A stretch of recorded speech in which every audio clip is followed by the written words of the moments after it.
On today's episode of The Front Row, we are downtown in the Lubbock Cultural District in the studios of Classical 105.7, and our special guests today, two of them, Eli Kollmann and David Cho, both appearing with the Lubbock Symphony Orchestra in a big concert that's coming up on Saturday evening right here in Lubbock. Welcome to you both. Thanks for being our guest on The Front Row today. Thanks for having us. Thank you. Great. Eli Kollmann, let me begin with you. You're doing what's become a sort of a fashion, which is to do pre-concert concerts. A lot of orchestras are doing this. Atlanta and I think some orchestras on the West Coast are doing this. Seems to be very successful, and a chance for you to play. So let's find out a little bit about you. Who is Eli Kollmann?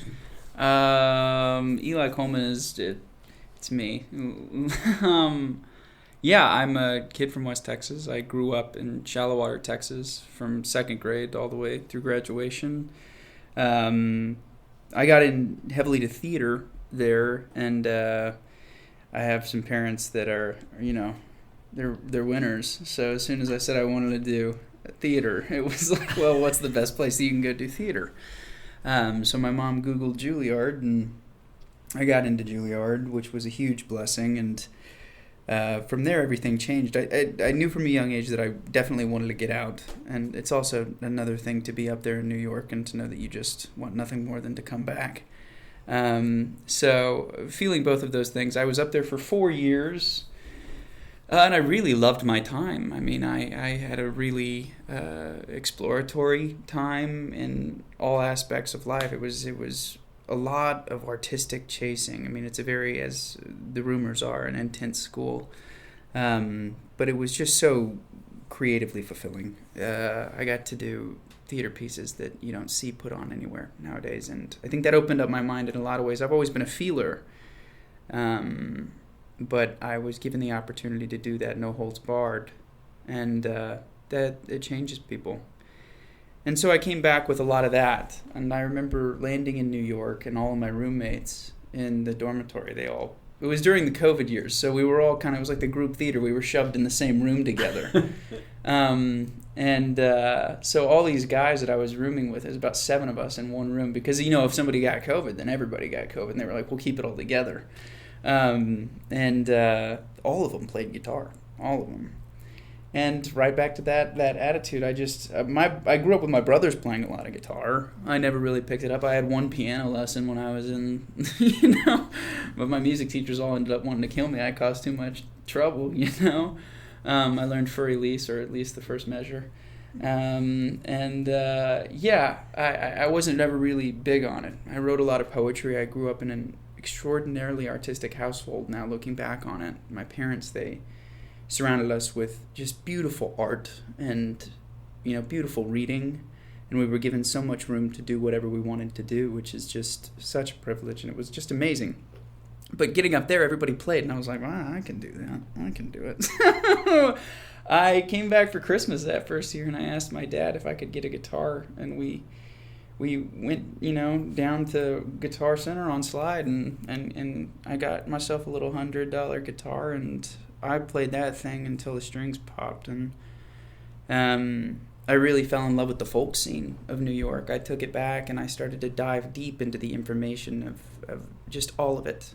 Dave Van Ronk and Bob Dylan and all these people that just ran the streets shown by us, they became influences. And somebody that I had loved in high school, Townes Van Zandt, became a huge influence to me. It used to just be poetry and different words that he would throw out and images that he would put together. I was able to look to those and then start to, develop my own style. And that's what I did. I started, playing for people, and it got better. I remember playing for my grandfather at one point in time, and I really thought I'd come up with something. And he looked at me and he goes, keep working on it. And, and it's things like that really just push you. And I don't know. I knew I had something when I played an original song that I'd written for a buddy of mine named Jader. He was floored. And, you can do a monologue and you can do Shakespeare. You can do all this stuff. And that's all that I'd had real, prowess. And I knew that I could do that on stage. But that's always somebody else's writing. When I got to get up there and do my own writing and deliver it in such a way that it was my own monologue, it was me. I don't think I'll ever be Steinbeck. I don't think I'll ever be Shakespeare, but I think I can write a decent song. I can make somebody feel. And I've gotten to develop that. And I think I'm in tune with that side of myself. And when I really started to develop it, I got a TV show right out of school.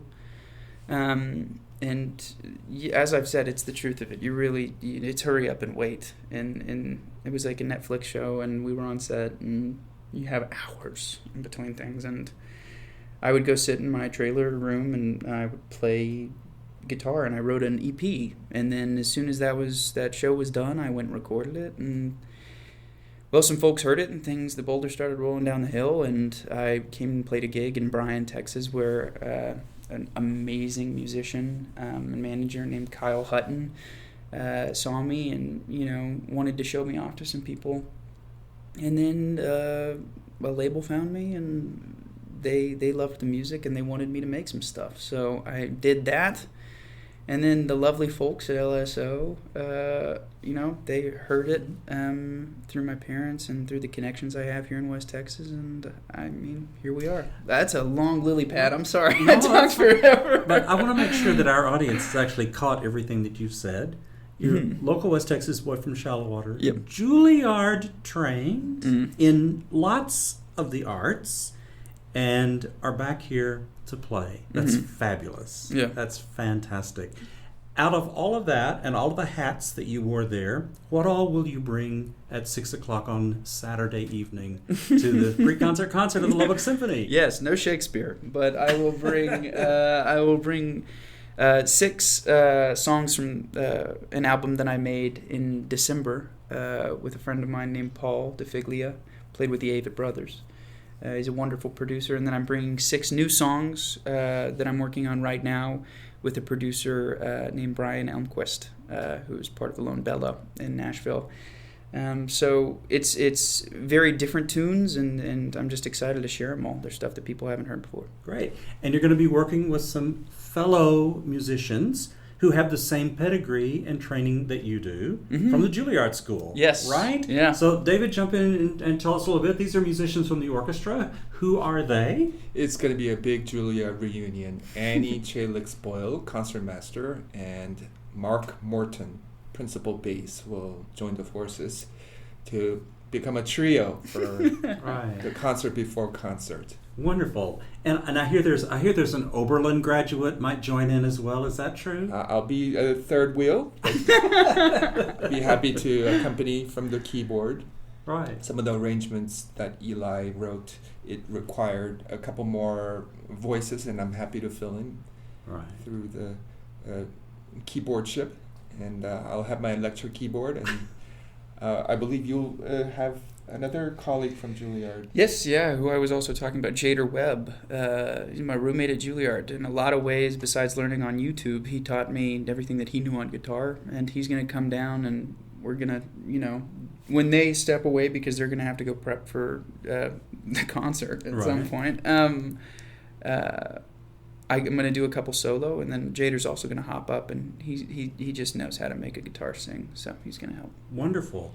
Well, I can guarantee this is the most highly credentialed concert that we will hear in quite some time here in Lubbock. 6 o'clock, is that correct, David? 6 o'clock in the Buddy Holly Hall in the Grand Room. That's just off to the side.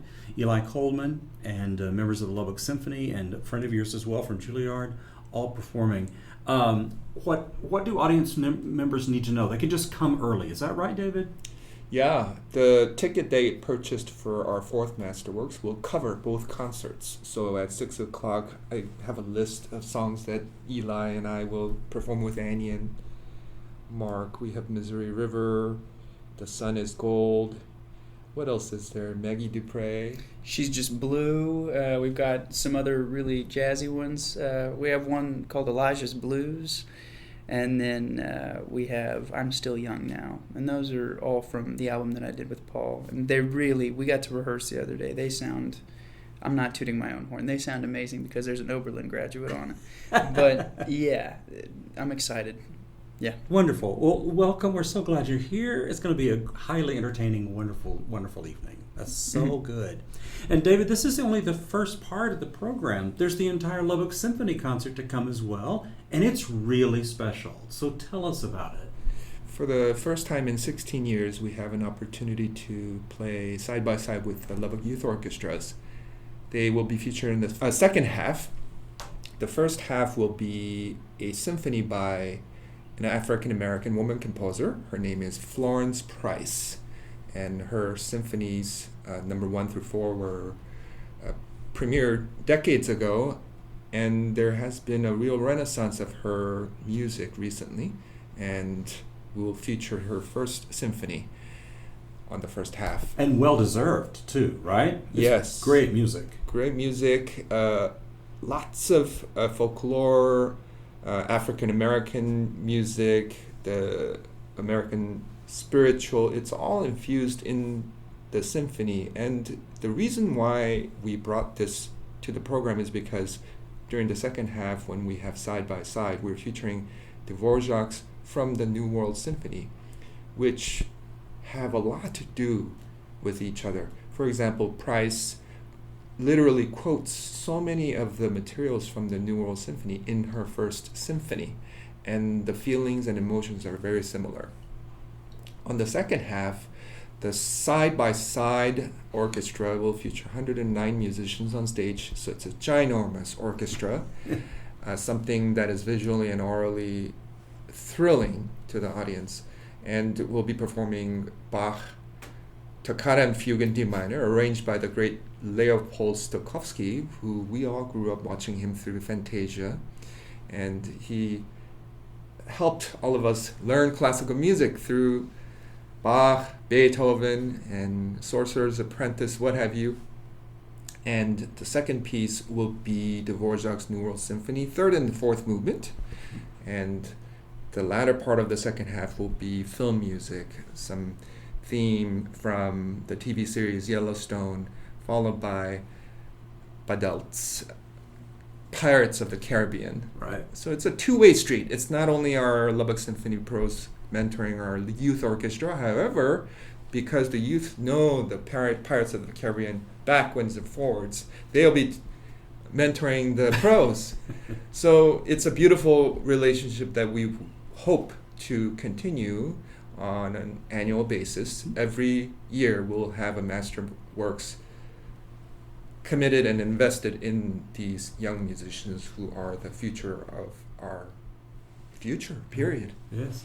The youth orchestras gave a splendid concert a couple of weeks ago, and so it has to be really exciting to have the full resources of the LSO plus them all playing together, right?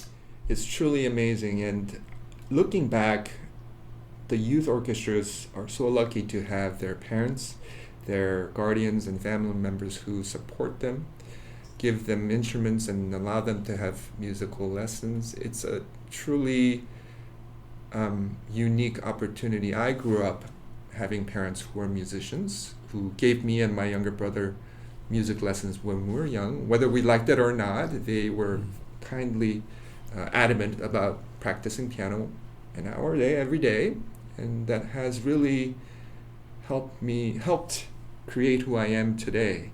So I hope we can pass this on to our youth, and this will be sort of a pay-forward gesture to our future. Eli, you talked about that. You grew up in a home where you had parents who were so supportive of you working in the arts, right? Mm-hmm. Yeah? Yes, very much so. And I think that is one of the coolest things going into this. I really do find it super inspiring that when you go to a school in New York like I had the chance to go to, it becomes a small group of people that really are, either from a young age supplied that, opportunity, and it's just part of, what they do. But then you also find the other people that kind of, dug their way through it and had a group around them that was supportive, even though it might be against the grain. And I think it's also a beautiful thing out here in West Texas to think of the things that have come from here and how artistically it can support you in so many ways. It's not, the first thing that pops into your mind when you think of it. You might think of an oil well or something like that. I don't know, dust. But, I mean, it really, it is the funniest thing in the world that we have such a strong community out here dedicated to the arts. And I cannot wait to see what this does for the youth, because I do think it's just integral, one, in society, and like David said, for the future. I don't think there is a thriving world without people that are truly connected to themselves and to the arts. Yeah. Not in some sappy way. It's too beautiful to not go listen. Great, excellent. David, how can people get tickets to hear all of these events? I really hope the entire Lubbock community attends this unique concert before concert at 6 p.m. and 7:30 side-by-side concert. They can get tickets by going online, lubbocksymphony.org, or calling the Lubbock Symphony office at 762-1688. I would like to just thank Texas Tech University's Office of the President and President Lawrence Skovanec for helping us create this event, and also the School of Music along with J.T. Talkington College for the Performing and Visual Arts. Mm-hmm. Dean Martin Camacho will be speaking during the second half, and of course President Skovanec will be speaking at the first half. So it'll be a wonderful opportunity for our students, our parents, who are just a unique part of the fabric in our culture in this community, to meet and greet all our musicians, our counterparts at the university, to connect the dots. There are a number of sponsors who make this concert possible, including Victory Bank and our counterparts at Texas Tech University. The Lubbock Symphony Orchestra in concert on Saturday evening. A pre-concert begins at 6 p.m. with special artist Eli Kollmann and the Lubbock Symphony playing side-by-side with the Lubbock Youth Orchestras in a concert beginning at 7:30 p.m. Eli, David Cho, thank you so much for being our guest on the show today. Thank you for having us. Thank you.